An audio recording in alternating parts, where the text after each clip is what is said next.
Federal Drive is presented by GEHA, Government Employees Health Association, proudly providing health and dental benefits to federal employees and their families. Visit GEHA.com. President Trump's pick to lead the Cybersecurity and Infrastructure Security Agency is withdrawing from consideration. Sean Plankey was first nominated to serve as CISA director last March. But after a long wait in the Senate, Plankey says he needs to step back, leaving the cyber agency without a permanent director for the foreseeable future. For more, Federal News Network's Justin Doubleday joins me now. Justin, thanks for being here. Good to be with you, Sari. People were pretty bullish on Sean Plankey. What made him ultimately withdraw from consideration to be the CISA director? Yeah, it's such a curious case here because Plankey had wide support for this role. He was not controversial at all in terms of his ability to lead the Cybersecurity and Infrastructure Security Agency. But the Senate's, nomination and confirmation process ultimately proved too high of a hurdle for various reasons. And he ultimately, in a letter to the White House Presidential Personnel Office last week, asked to have his nomination withdrawn. He said, after 13 months since my initial nomination, it's become clear that the Senate will not confirm me.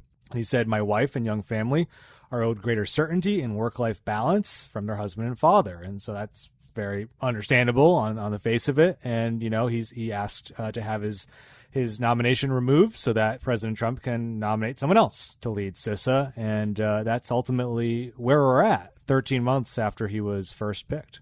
What were the holds going on in the Senate? There's a lot going on there. So I'll start with the initial hold from Senator Ron Wyden last year. And this more directly related to CISA. So CISA had drawn up a report almost 4 years ago now on telecommunications security gaps within telecommunications environments. This came to a head with the kind of revelations around Salt Typhoon hacking into U.S. and global telecom networks. And Wyden had argued CISA should release that report. It's unclassified, but CISA had not released it. And he put a hold on Plankey's nomination to force CISA to release that report. And as far as I can tell, he never really released that hold, even though CISA had said they would ultimately release the report at some point. So there was that issue. Even messier, perhaps, was while he was waiting for confirmation, Sean Plankey was serving as a senior advisor to the Coast Guard leader within the Department of Homeland Security. Plankey is a former Coast Guard service member, and he was helping to kind of advise the Coast Guard on their Force Design 2028 initiative and that whole overhaul and reform effort over the last year. That got Plankey into some issues with some senators, most notably Florida's Rick Scott, over just some of the decisions the Coast Guard made around canceling shipbuilding contracts. And so Rick Scott reportedly placed a hold on Plankey for that reason late last year.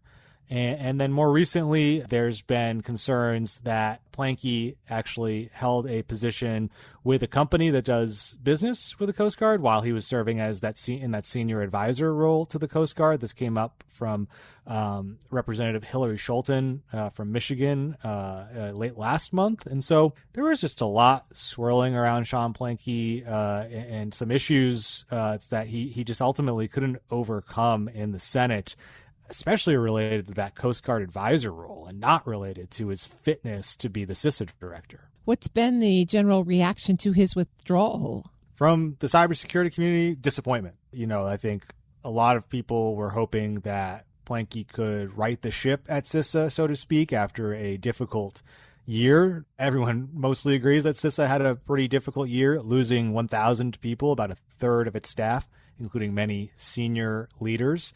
The Trump administration has proposed multiple budget cuts for CISA, and Congress has been a little frustrated, both Republicans and Democrats, about what is the new direction for CISA under this administration, because CISA still has quite a bit of bipartisan support given its cybersecurity mission. And so a lot of disappointment. House Homeland Security Committee ranking member Benny Thompson put out a statement saying that he hopes the Trump administration quickly nominates someone else to serve in this role.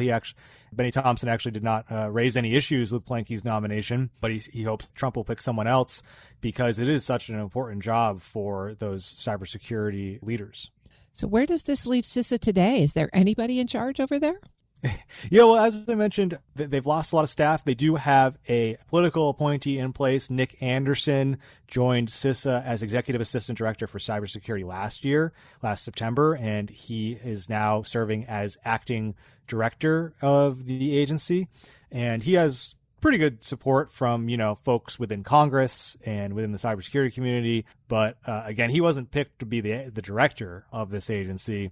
And he doesn't have a lot of other kind of political leadership in place alongside him. There's a lot of acting leadership when you look further down the org chart at CISA right now. And so it's a difficult spot. They're also in the middle of a shutdown. Since February 14th, the entire Department of Homeland Security has been operating under a shutdown. That situation hits CISA particularly hard, with the majority of its staff being furloughed during a shutdown, at least up until last month when Homeland Security Secretary Markwayne Mullin recalled furloughed DHS employees. But in any case, CISA is kind of in this really weird spot with kind of a void of political leadership, operating during a shutdown, and big questions about its future under the Trump administration. That's Federal News Network's Justin Doubleday. Justin, there's lots to watch here for this important mission. Thanks for bringing us the story. Absolutely. Thank you, Terry. You can find the full details at federalnewsnetwork.com.